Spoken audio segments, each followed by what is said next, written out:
the stalwart we have in our midst, and who has always very kindly agreed to do a course with me, none other than past president of AIOS, Dr. Barun Nayak, who has, who's a doyen in research methodology. And that's why we chose him for this particular talk on how to make a good paper and be able to publish it. Because I think at the end of the day, that is the goal of all of us. All ophthalmologists want to prepare a paper and present, not only in conferences, but also be able to publish it in journals, maybe Indian journal or international journals. So this talk is going to be very useful. Please do listen to it carefully. Thank you. All- Okay. Do you have it? Yes. If anybody wants to ask some questions or clarify some points, we can do that. Ajay, he hasn't transferred it here. I was just wondering that always I carry what, as she suggests, in her talk she said, no, you carry a backup copy. I always carry 2 pen drive. But yesterday I confirmed at night also. Morning I loaded, in night I checked up. Then today before coming, I said, मैं तो check किया हुआ, अब छोड़ दो. तो आज मैंने carry नहीं किया. And this is what it happened for the, when you don't carry, you land up in this. Yeah, okay. So how to research and prepare a good paper for publication, all cannot be discussed in 15 minutes. Simply, briefly I will say research and publication are linked together. They are interlinked, and publication is the culmination of research. It helps in furthering the science. You will also feel satisfied as you are one of the parties in this process of progress. But remember, research is not simple, should not be taken lightly. Discipline and honesty is expected. Both are very important, and research is a way of life. Unfortunately, in our formative days, it is not taught. Therefore, these kind of courses are important, and you must learn if you want to publish, because without research, you cannot publish. But remember, the research is not restricted to big institutes or labs only. Possible to perform quality research even in a small remote private setup as well. Like law of gravity by Newton was not developed in any research lab. Development of laws of inheritance by Mendel, smallpox vaccination by Jenner and Archimedes' principle, all just by chance, by observing something, all these things were put together, and it's so important. So what it needs: ability to observe and interpret, courage to question existing dogmas, desire to follow up the idea, and well-planned and executed inquiry into that query. Because anyone who just comes here and talks on the big podium in Hall A, don't take it as gospel truth. You have to just believe first in yourself that whatever he is talking is correct, then only you should take it. So what it requires: unique idea should withstand the reasoning, your reasoning. Then plan a suitable study, think whether you have the proper subjects or not, then proceed for that. So I'll just end that part over there, so that you have to attend some courses for the entire research methodology workshops. Now for publication, once you have a research, it should be published, because without publication, science will be dead.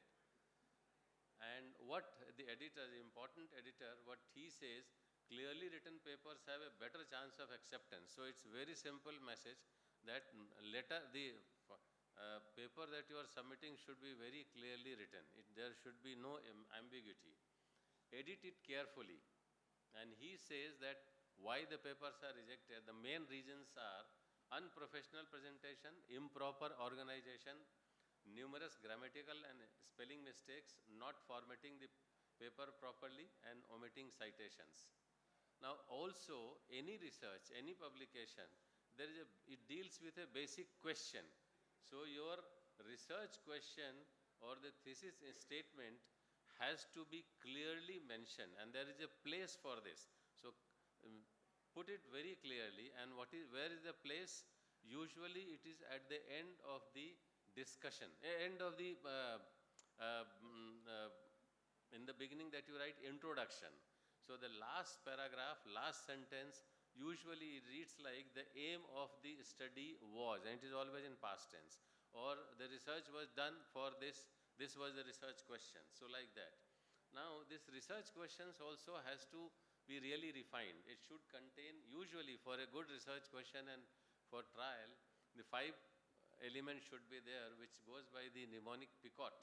P for population, intervention, the comparison, outcome, and time.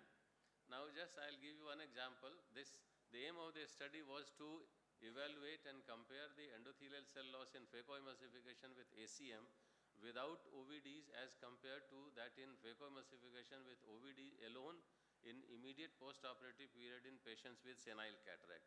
All 5 elements are there. Patients, that is the population.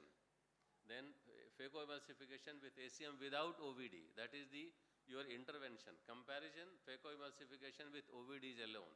And then what is the outcome measures? That was endothelial cell loss. And finally, the time frame in immediate post-operative period. So at least this kind of thing should be there. Even this is a big introduction and aim of the study. But here also, if you see all 5 elements in the eyes having phacoemulsification with ringer lactate, and comparison with BSS plus, time frame, again the outcome, the endothelial cell loss, and finally the time frame, it's a 6 months period. So that means it's all this you should, if you include, that is considered as you have really thought of in the study planning itself. Now writing, usually it is known as IMRAD format, the standard format, introduction, method, result, and discussion. Apart from this, the title, abstract, and keywords and references. Now title will be read by all, because anyone who is searching is interested in a particular topic, he will search that particular keyword or whatever the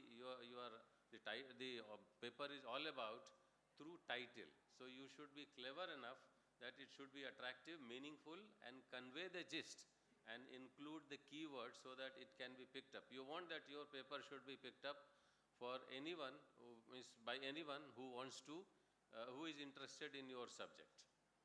Then after that, abstract will be read by majority, should be complete, because this also has got the same format, should convey the most important, interesting, and most important part of the work, because there is a limit, word limit, so you cannot write at your will, whatever you want. The same format as text, structured and unstructured, depends on the requirement of the journal, and Medline accepts only 250 words, because more than that, if you write, it will just discard the last one, so maybe the most interesting part. Now, introduction, what is your question? Means the review. And why do we, so basically this creates a background that what do we know already, then what knowledge is lacking, this is what you are claiming after the doing research, the literature search. And finally your agenda, aim of the study, how do you intend to bridge this gap in this knowledge?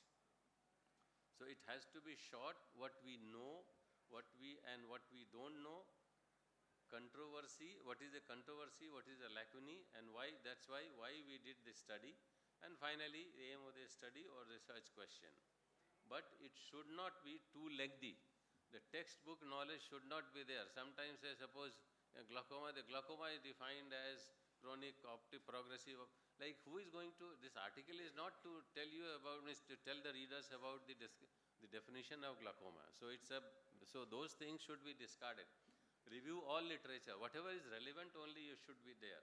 End with quick summary of own results. Summary or the result you should not put up in the introduction and should evolve only around your research question. Then is the M, method. How did you address your question? Provide all information needed for someone else to repeat everything you have done. So it should be so complete that, but it cannot be too extensive.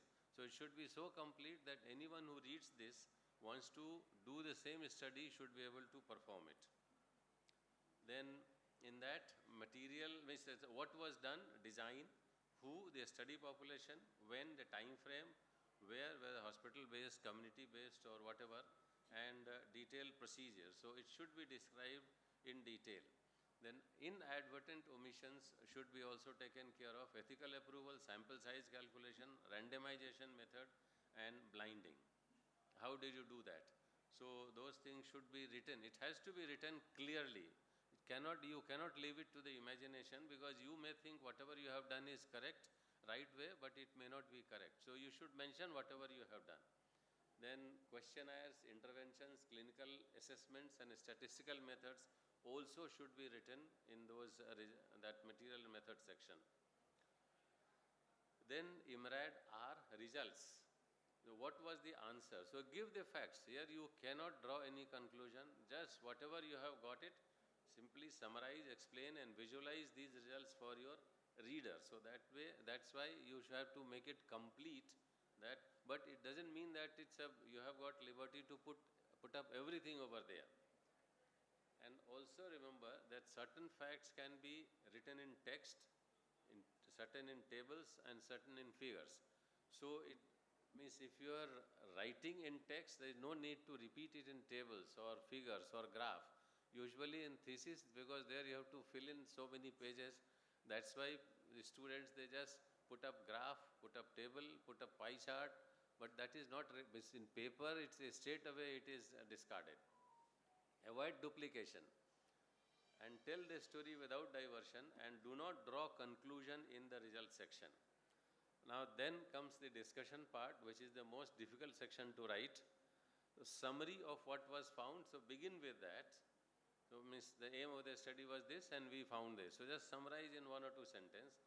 Then why it is important, it should address the aim stated in the introduction. So your aim is something different and you are putting something different, that is not the right way of writing. It means probably you are not serious about it. So usually our results indicate that, or the results from this study showed that, or purpose of this study was this and we found this. So that way you are just making a brief summary and then you start discussing. Subsequent paragraph should discuss how it supports or refutes the current knowledge. Give probable explanation if it refutes, with the background, either your own whatever proper explanation or some backup references, through references. Usually we always say that the various paragraph, if someone is writing properly, the first sentence of each paragraph in discussion should be topic sentence, means the main theme what he wants to discuss in that paragraph, and then the whole paragraph will be discussing about that sentence. Similarly, the second fact in the second paragraph. So if I want to read it quickly, really I will go through the discussion, the first beginning, then first sentence of each paragraph, that will tell me that, okay, what is basically, means what is the flow and what does he want to convey. And penultimate paragraph discuss the strength and weaknesses of the present study. Final paragraph, conclusion, future direction, impact on current understanding. The conclusion should not be generalized. Whatever you have got, just put up that one, you don't generalize it, should not be unjustified conclusion. Now discussion should not end with we are now investigating further, because if some paper who has got plenty of articles, straight away this sentence will get rejected. Further studies are needed. It means then your study yourself are telling is not good. Reference should be accurate, include most important, relevant and recent reference, include only published articles or books. Now, when you are writing, just when you are doing research, that time only you start, because so many things will come to your mind. But when you are at the end, when you have sat down to write that paper, you may forget some of them. So just start making some small chits and then put it in a folder of various sectors. Oh, this will come in introduction, this will come in my discussion part. So those things put it, and then at the end, when you have written the paper, then take out that folder and then each chit you will see whether you have whether it's good or not. Means should it be included? If not, yes, include. If included, very good. Then again next paper. So that way you will not miss out anything. Write clearly, use simple language, one message per sentence. Use active form, that I measured, not the passive like temperature was measured, and avoid jargons. Use small single words instead of multiple if you can, because that the beauty of style and harmony and grace and good rhythm depend on simplicity. Plato has told this. Now this language you must improve, means you should write the correct language. This is a good, so someone wanted to write, the couple are warm, good people with a big heart. Wanted recommendation letter for adoption. So then thought, let me use thesaurus, and how then can I improve this? But otherwise this is a good recommendation. So when he thought that, okay, let me use various words through thesaurus, then it came out the humans are pre-cooked precious Homo sapien with a full-size aortic pump. So, so don't make it, overdo it. And note down the points and then in emirate form, as I told you, and make one draft, two draft, three draft and final draft, and also give it someone else to read so that they will give you some suggestion. And you also write it, then leave it in the background for 1 month, then again read, probably you yourself also will pick up many mistakes in that.